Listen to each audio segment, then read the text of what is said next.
According to me, I think the president must accept that this government has failed. And by firing all the CSs, that means you have seen that all sectors are not working. And when we say what next, it is not, you see, what they are trying to do is tell us, you see, if you do this, then it's a black hole. There's nothing that you guys can do. We are going to go into anarchy. And someone said something very profound on X. They said, when they want to tax us, they compare us to Singapore. When we ask for accountability, they compare us to Sudan. And so when we say even the parliament must go, we mean that they have lost legitimacy. They do not represent the will of the people. They do not represent, they do not have our best interests at heart. So when they go there, they decide what they want, what benefits them, and it's not about us. It's no longer about the citizen. It is no longer about the Kenyan person. So the Constitution has provided everything that we need moving forward. It is not that we are going to go into a black hole. Okay. It is not like that. Do you want? And I say this because Parliament time without number has proven to be inefficient when it comes to representing us. It has gotten to this point where now they have this sudden awakening as a collective after we have gone to the streets, after we have lost lives. So we have realized that we, the people of Kenya, can orchestrate these changes.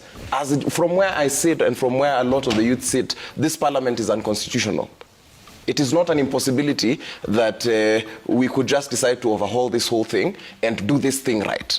Because we cannot have a minority claiming that they are making the right decisions and try to make it look like it's a majority problem. What they should have done is come to us. The way they form all these pressers when they have political disagreements, they should have blown the whistle at that particular point. That is why we are saying we do not have faith in the political class. The thing which people do not understand, and the thing that pains me the most, is the fact that this is a genocide problem. And forgive me for using such a strong word, but corruption is tantamount to genocide.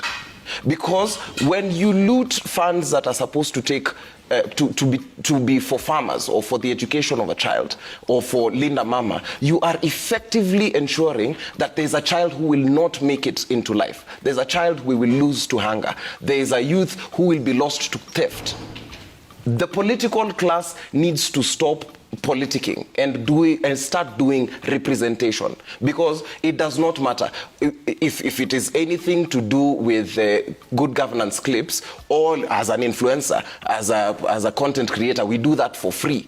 There's nothing special about saying that we've seen this person is incompetent, because as the general populace, we know it is incompetent. As a country that is heavily dependent on our agrarian sector, I do not understand how, one, we cannot share seeds. Because remember, as Africans, we are very heavily united, and it is about umoja na ubuntu. We cannot have fake fertilizer scandals and all these people go scot-free. So the political class needs to, this is their wake-up call. From where we sit, we have said, as unemployed Gen Zs, we have decided to make this our form of meaningful and gainful employment, because we've realized for far too long, these people have sat, looted the public coffers, moved around in big cars, having airtime allowances that are greater than the basic salary of secondary school teachers, spewing all sorts of vitriol against us, refusing to post interns.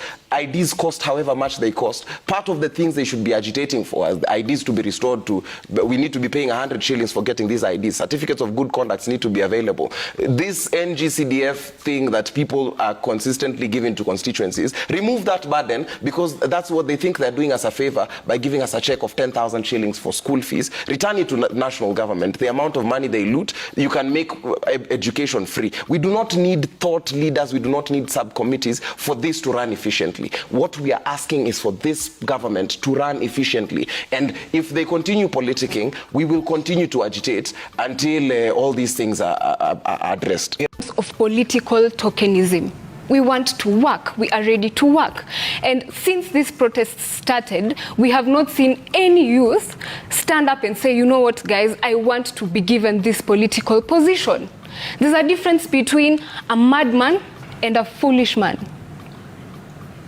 A madman knows exactly what he wants. A foolish man thinks he knows what he wants. The troubles of this nation, they have disturbed our minds. They have made us really mad. And so the older generation just thinks that we are a bunch of fools. When you say we are mad, we are guilty. But if you think that we are foolish, man, that is where we draw the line. Language is not something to play with. When we say anguka nayo, it represents our frustrations. When we say godha tena, it represents our resilience. Kenya ni home, and home must be respected. Ruto and everything he represents is just Rutoism. And Rutoism means it shows systems that do not work, incompetence, nepotism, cronyism, sexism, tribalism, all of that. And so when we say he must go, we mean Rutoism must go, together with everything that represents that, together with the political class, together with the old generation. And so when we ask this question of, guys, what next? What is going to happen? First of all, scrap out all of this. Get out. Let the PSs, let the parastatal heads represent the face of Kenya. Okay. It cannot be only one tribe. 99% of these leaders, of these people that have been appointed, come from one tribe. And so when we say they must go, we say all of them go. Bring people into these positions that have merit. Bring people into these positions that can implement policies. When we look at Matiang'i when he was CS for education, there's nothing. He did not do a miracle. He did not abracadabra and do magical things and then made the system of education work. All he did was implement policies that were there.